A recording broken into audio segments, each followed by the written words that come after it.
Coucou tout le monde, aujourd'hui on se retrouve dans une nouvelle vidéo et il va s'agir, comme vous l'avez vu dans le titre, de 5 sagas que je souhaite lire au cours de l'année 2023. Et je sais vraiment pas dans quoi je me suis engagée, parce qu'autant il y en a, c'est en 2 tomes, voire 3, autant il y en a, c'est en 5 tomes. Ça fait peur. Pourquoi je me lance des objectifs comme ça? Vraiment, je suis folle.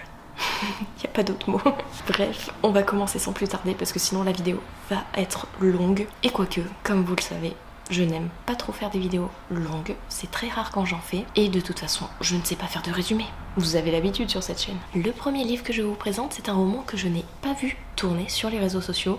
Je l'ai vu quand je suis allée à un salon proche de chez moi, vers Montluçon. Et j'avoue que j'avais envie de vous le présenter. J'avais envie de le découvrir cette année, vu que je me le suis procuré l'année dernière. J'ai pas envie qu'il traîne trop longtemps dans ma pile à lire. Du coup, il s'agit de L'Héritage. Donc le premier tome, c'est La Dernière Gardienne. C'est écrit par Inès Dujardin et c'est publié chez Elixiria. Donc du coup, j'ai découvert l'autrice lors d'un salon. Je commençais à tourner son roman. Elle me l'a super bien vendu. C'est de l'urban fantasy. Je ne connais pas, ça sort un peu de mon univers. Et je peux pas vous en dire plus, je sais pas de quoi il parle, enfin je sais plus de quoi il parle. Je sais que c'est une duologie et qu'il y a des tomes compagnons, ou au moins un tome compagnon qui va sortir, qui est sorti, je ne sais plus, mais c'est une duologie, c'est ça qui m'a fait craquer, en plus du résumé et de découvrir un nouveau style d'écriture et aussi de découvrir une nouvelle autrice. Ensuite, seconde saga que j'aimerais commencer et que je vais commencer à la fin du mois, donc je sais pas quand cette vidéo va sortir, mais si ça se trouve je suis déjà en pleine lecture commune de cette saga avec Vibration littéraire, donc Manon et Mirasanchi Marie.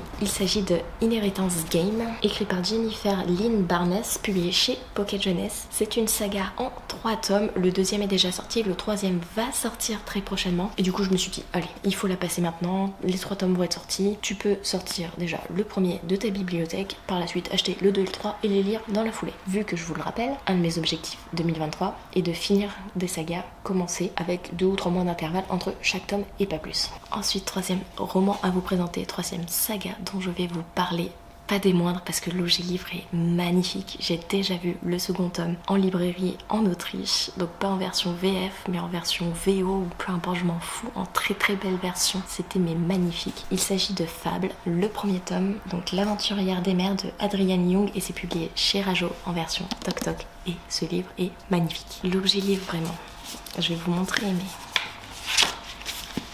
regardez-moi ça. Il n'y a rien à dire. Et je vais vous montrer un petit truc sur la jaquette. Attendez, hop. Dans l'œil là, je sais pas si on voit bien, il y a un navire. Du coup, seule chose que je peux vous dire sur le roman dont je me souviens, c'est que la protagoniste va être sur la mer, qu'elle a perdu son père et qu'elle veut le retrouver, si je me souviens bien, si mes souvenirs sont bons. Ouais, allez, 400 pages à lire, ça va se dévorer sincèrement et je pense que ça va être l'une de mes prochaines lectures. Désolée si vous écoutez les voitures, mais vu que j'habite à côté d'une route qui est assez passante, et ben voilà.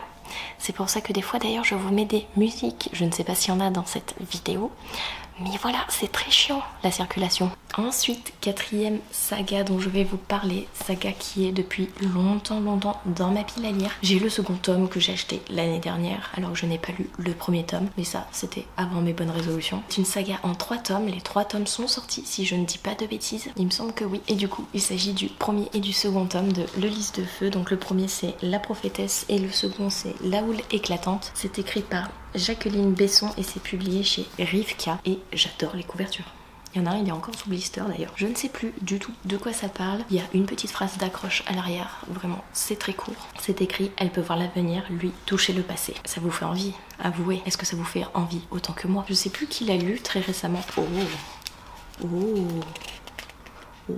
Il me semble que c'est Mira qui l'a lu il y a très récemment. Et j'avoue qu'il me fait énormément envie. Et là, vu ce que je viens de voir, il va pas rester longtemps. Je suis en train de vous dire que je vais tous les sortir très prochainement, mais bon, si je les ai sortis de ma pile à lire pour vous les présenter en vidéo, c'est quand même qui me faisait pas mal envie, non?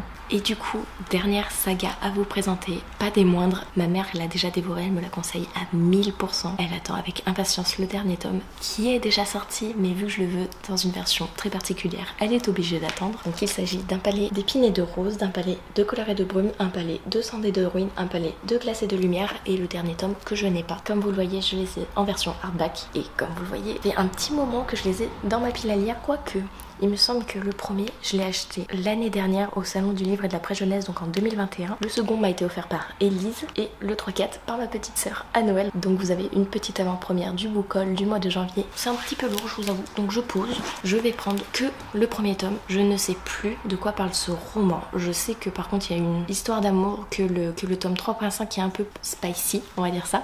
Je n'ai pas envie de lire de résumé, mais des couvertures.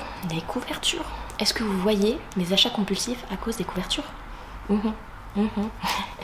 Bref, vu que ma maman me l'a beaucoup conseillé, que Elise aussi, Mélanie aussi, je me dis, je peux que aimer, donc il faut que je lise cette saga. Mais bon, s'il y a déjà 4 tomes plus un 5e, ça fait pas mal à lire. Du coup, voilà, si vous êtes resté jusqu'à la fin de la vidéo, je vous laisse faire vos petits pronostics comme l'autre vidéo où je vous présentais 5 livres à lire pour l'année 2023. N'hésitez pas à faire vos pronostics également ici. On reprendra cette vidéo pour l'année 2024. On verra les sagas que j'ai lues, si je me tiens à peu près à mes piles à lire, sachant que je n'aime pas faire de piles à lire. Mais bon, je me suis dit, allez, on va tenter. Qui ne tente rien, n'a rien comme on dit. Faites vos petits pronostics, n'hésitez pas à me dire par quelle saga je dois commencer, si vous avez aimé, pas aimé, lesquels vous avez aimé, lesquels vous avez préféré. Dites-moi tout ça en commentaire. Si vous êtes resté jusqu'à la fin et que vous n'avez pas envie d'écrire de commentaires forcément, mettez un petit chapeau, soit de sorcière, soit de cow-boy, un chapeau, n'importe lequel. Je vous laisse vous amuser. Et merci infiniment de me suivre, de regarder mes vidéos. D'ailleurs, si c'est pas le cas et que vous voulez me suivre plus régulièrement, je vous laisse vous abonner. Je le fais pas souvent, je le fais pas à chaque vidéo, mais merci à tous ceux qui me soutiennent, qui me sont abonnés, qui me laissent des commentaires, qui me laissent des j'aime, qui discutent avec moi et tout. Merci infiniment. Et sur ce, je vous laisse, je vous fais des bisous et je vous dis à la prochaine vidéo. Bye.